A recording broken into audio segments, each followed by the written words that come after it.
What's up, everybody? Welcome to some Hazoret Beat Sticks. Hope you're ready to get your burn on. Well, you know what? I am. I've got my Chandra Pyromancer goggles on, man. Just like young Peasy in our hand. As far as our opening hand goes, we've got Smoldering Spires, we've got Mountain, Scab Claim Berserker, yes. Young Pyromancer, yes. We do have Wards of War. Yeah, that's a pretty nice little hand. We do need to draw into a few more mountains, but we're on the draw, so yeah, we'll go and keep on this one. Sounds like a plan. And then we've got some black on red. Little Rakdos matchup right here. I like this. So we're playing Hazoret the Beat Sticks. Indestructible haste. Hazoret can't attack or block unless you have one or fewer cards in your hand. Then for 3 mana, discard a card. Hazoret deals 2 damage to each opponent. Playing against Drana. She has flying. X, black, black. Target creature gets -0, -X until end of turn. And Drana gets +X, +0 until end of turn. So, she's a little blood-sucking vampire. She's going to kill a creature. They're going to get -X, and she's going to gain that power, flavor. That's on point. Love it. Cool commander. Love it. All right, but yeah, as far as vampire commanders, I love Olivia. I love that, man. I love dealing 1 damage, then for 5 mana gaining control of a creature. That's really cool. But to be honest, having Drana just kind of like bite and drain a creature and just gain the power. It's pretty cool. But it's like a temporary ability, so I always feel like, if you're a vampire and you're going to bite somebody, it seems like you would gain that ability for a while. But, maybe there's certain vampire, there's different humans out there. Maybe there's a different vampire that, just temporarily gets a bonus. Alright, anyway, let's jump back into Magic. So let's go get the Spires down. It's going to go to play tapped. We're looking at getting down Young Pyromancer next turn, and then we do have the Fire Blast out of the graveyard. Sacrifice 2 mountains. We do not have 2 mountains, so we can't go for it. So we're looking at a turn 6 to get a nice little Fire Blast off. Or if we can get to turn 4, we're going to go for a little Null Brooch and then go for that. Wheel of Fortune. Hopefully we hit the land drop. We may end up going for that next turn. Who knows? Let's get down Young Peasy. Anything else? No, let's go and pass turn. But yeah, so we do have Scab Claim Berserker. We can get that down. Awesome card in this deck, and really it goes great in any punishing style commander deck that you're going for that has red. It has haste, renown 1, whenever it deals combat damage to a player, put a +1 counter on it. Then whenever an opponent casts a non-creature spell, if it's renowned, deals 2 damage to that player. Most of the time, depending on what deck you're playing against, you're going to be able to get Scab Claim down, swing in for 2, get that renown trigger. Then all of a sudden they're in this punishing effect where they're going to be taking 2 damage for each non-creature spell that they cast. I mean, it is just a great card. So if we hit the lane drop, fingers crossed. Let's see if we can see that beautiful red mountain. Maybe the little goblins are living over there. Got my fingers crossed. Outpost Siege. That's not a bad draw, but not the best. Let's see. Do we want to do anything? No, we're going to have to pass the turn. Hopefully hit the lane drop. Yeah, this is the unfortunate side of playing mono red sometimes, is you have a beautiful hand, but you you can't really ramp. The only way you can ramp with mono red is through artifacts, and so you're kind of like, maybe I get lucky and draw a few more cards, but hey, here we are. Alright, so opponent gets down a Cold Steel Heart. Add one, choose a color, add that mana to your mana pool. Fair enough. See what they're going for. They still have 2 mana. They have 1 mana up, and then this comes into play tap. Okay, there we go. And I guess they're going to swing with the Asylum Visitor now. Let's see if we hit the lane drop for the turn. Fingers crossed, come on. Ancient Tomb, I will take that. Beautiful, beautiful draw. Do want to get the Ancient Tomb down. So now we're looking at Thran Dynamo. That's really going to bust open our hand. Do we want to go for that right now? We're like completely super far away from Hazoret. So let's go and go Thran Dynamo. Beautiful draw. Oh my gosh, thank you. Thank you, Red Gods. Thank you, Hazoret. Let's go and get down to Thran Dynamo. Anything else we need to do for the turn? That's 3 mana. We don't have anything else that's just 3 colors, so we're going to go and pass turn. And we'll still leave up Young Pyromancer. But yes, I read, I think either the Mario Tumblr post or something on Reddit about Hazoret and the gods, and how somebody asked Mario about, the devotion to the Theros gods turned on, like once you had devotion online, it turned on the gods, and that was really cool. And then as far as the Amonkhet gods, they're like, they all have a drawback, and they seem... it just seems weird to have a god that you can't turn devotion on to turn it online. And the way I explained it makes a lot of sense is because the Amonkhet gods, they kind of walk among the people. Like, they are there. Like, you can physically see them. I may be missing something on this one, so let me know. But I'm pretty sure this is what I remember reading from the article. He said that they're walking among the people and you can see them. And so... the Theros gods, they're enchantments, but they also inspired other people to do enchantments. So once they had enough of a following or a devotion, that's when they kind of showed up and were like, hey, what's up? Oh, you need a Xenagos trigger? Here you go, man. I'll swing in as a 6/5 body. So that kind of explains why the Theros gods, Vampire Nocturnus. Fair enough, man. See if it's a black card on top. Oh, it is. Captivating Vampire.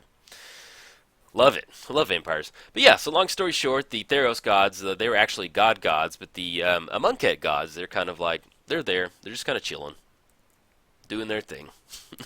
They're more almost more mortal than they are like that. Okay.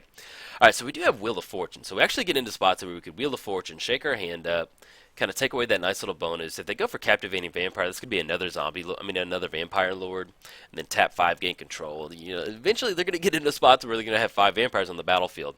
Do we want to hold on to our hand that bad by going Outpost, by going Wheel of Fortune? Let's go Wheel of Fortune. I like that.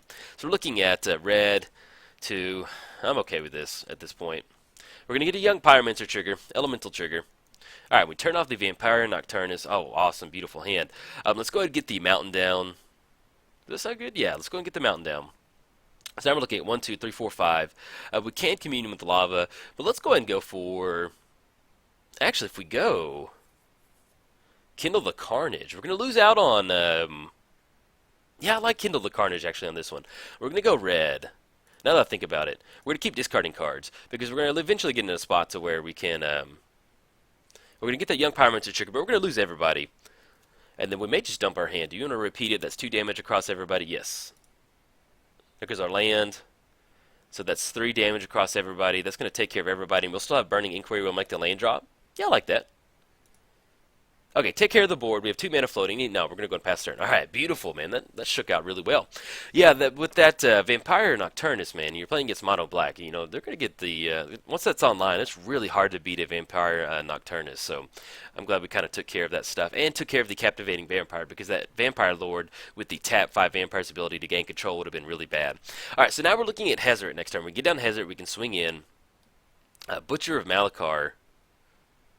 Oh, that was a Beacon of Unrest right there. I saw Beacon of Rest. Huh? Yeah, there we go. I have F6 enabled, and whenever I cast F6, it always just gnarly city, man. Let's go and get the Seagate Wreckage down. Let's go for Hazoret. Yes, indeed. You're looking at 1, 2, 3. And let's get the beat sticks going. Do we want to Faithless Loot? We can draw 2 cards, discard 2 cards. So we're looking at... yeah, we're going to do that. Let's go ahead and chunk the... We made the land drop for the turn. Do we want to go? No, let's go and chunk Burning Inquiry. And let's go and chunk the Mountain. So we're going to leave us with Cathedral of War. Let's go and swing it with Hazoret. Coming in hot. It's going to be 5 up top, 5 total commander damage. Alright. Puts him down to 23. Anything else we do? No. We do have the Hazoret activation to chunk the Cathedral of War. We may end up holding on to it as a lane drop, because whatever we draw for the turn, we can get down Cathedral of War. That's going to be some nice little...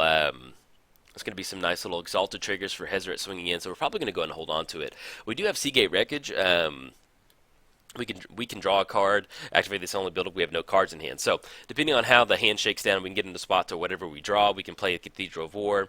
We can chunk whatever we draw if it's not a burn spell to Hazoret, and then activate Seagate Wreckage to draw another card. So we'll kind of see what's going on.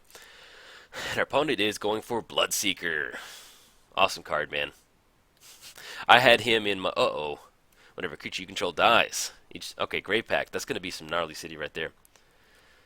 Let's go ahead and... We're going to have to sacrifice a creature. Let's go ahead and... Any certain way we can sequence this. So with the Grave Pact down, whenever a creature you control dies, each other player sacrifices a creature. Okay. So the block with Bloodseeker, we're going to have to... Let's go get down to the Cathedral of War. Let's get this down. We're looking at 1, 2. And then next turn we can activate it. We can blast for 1, but we're going to lose out on Hazoret. I'd like to get in a spot. We only have 3 mana to activate, so we're not going to be We're not going to be able to take care of Butcher of Malachir. Let's go ahead and go. We're looking at 2 on Ancient Tomb.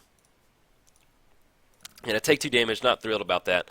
But we're still going to leave us online with Thran Dynamo to activate the Seagate Wreckage. Do we want to swing in and go and crack the Grave Pact? We have haste. Yeah, let's go ahead and swing in. We're going to have to sacrifice a creature either way. And just holding off doesn't do anything. They're going to swing in the air. Okay. So we're going to get the Exalted trigger. Maybe they don't block. Who knows? They're probably going to block, because whenever a creature you control dies, we're going to each other player sacks a creature. So we're going to swing it with Hazoret, but we're in a spot to where we can just simply recast Hazoret. We're looking at, not this turn, but we're looking at 1, 2, 3, 4, 5. We're going to be able to cast it next turn. We have no cards in the hand. So, and then if we want to, we can go Thran Dynamo to draw a card. Maybe we draw into another burn spell or something. See if they're going to go for the activation or not with blood. Okay, they opt not to. Fair enough. We go down to 17. Anything else we need to do for the turn? No. So what we may end up doing now is instead of going for the Pyro enchantment, we're probably going to go and activate Seagate Wreckage, draw a card. Hopefully we draw into another red source. That's going to put us online to take care of Butcher of Malakir. And then once we get into that spot, maybe they also get their commander down. We can just basically take care of everybody. And then, you know, we're still going to have to play around a Grave Pact, which is just, you know, red dealing with enchantments is really hard. So it's going to be really hard for us to come back from a Grave Pact, because usually, you know, when you're playing against any deck that can really utilize a Grave Pact, it's always going to be hard for you to win, and especially if we're almost building like a Voltron-style burn deck. So we're going to try our best. I like playing against vampires, so probably going to go ahead and post this video up. We've gotten past the point of it not being a good match, so I've enjoyed it so far, and I think most people would. So we're going to try and stick this one out. Oh, they did. They've had Captivating Vampire found his way back in there.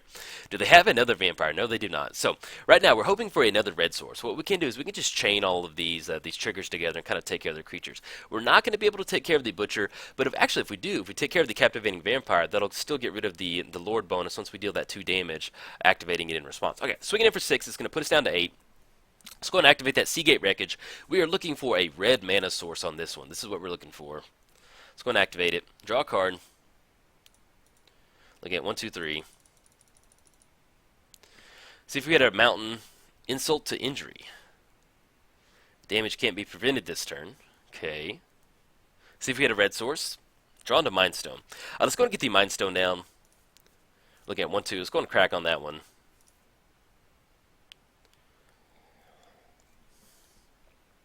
Yeah, and we can't. Well, we can actually. Let's still go and crack on this one. Because I'd love to have another red source, and we can still go for... Oh, there we go. We hit the mountain. Okay, so we get insult to injury. Damage can't be prevented this turn. If a source you control will deal damage this turn, it deals double. So let's go ahead and go insult. Let's cast insult. So we're looking at 1, 2, 3. And then we'll go and tap the Seagate Wreckage. There we go. Damage can't be prevented. Let's go and blast. We're going to hold priority and activate this...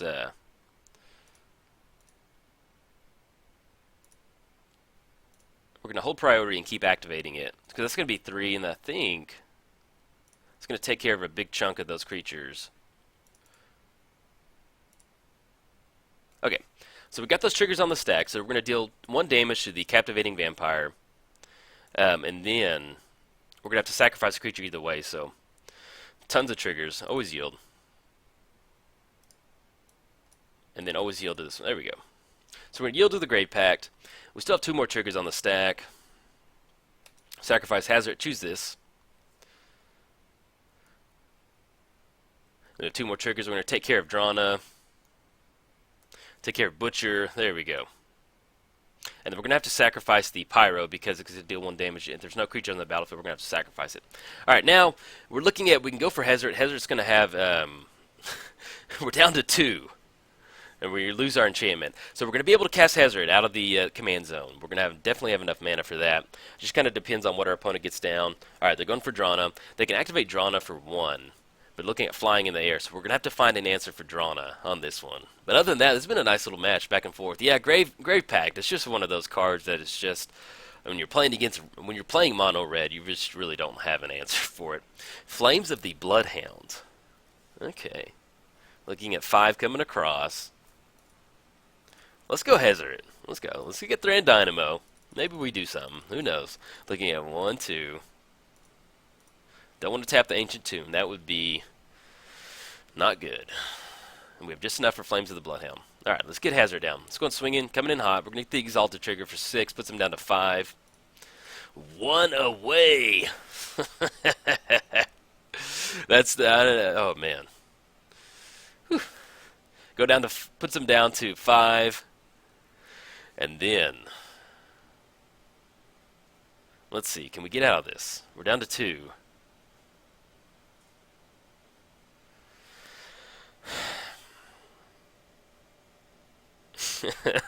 Oh, man.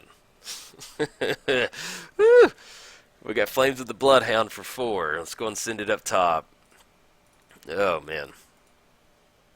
Now I know how a burn player... You know, I might have missed something somewhere along the lines, but... yeah, we're going to get our opponent down to 1. It looks like a good game, man. Maybe he messes up. Maybe they mess up on something. Maybe they accidentally sacrifice. Maybe they pay life on a Vampiric Tutor, even though it's in the graveyard. Who knows? Good game, man. Good game, buddy. I'll take that. Yeah, playing against Great Pact, man. That is just value city right there, especially in a deck that's utilized to take advantage of it. So, but this is a nice little match. I'll take that. All right, our opponent does take it. We get him down to 1, which I will take that. And I may have missed it somewhere along the line, but I felt like we played pretty tight on this one. So, who knows? Maybe I could have played it differently. All right, everybody. Have a good weekend. If you enjoyed the video, like and subscribe. Thanks.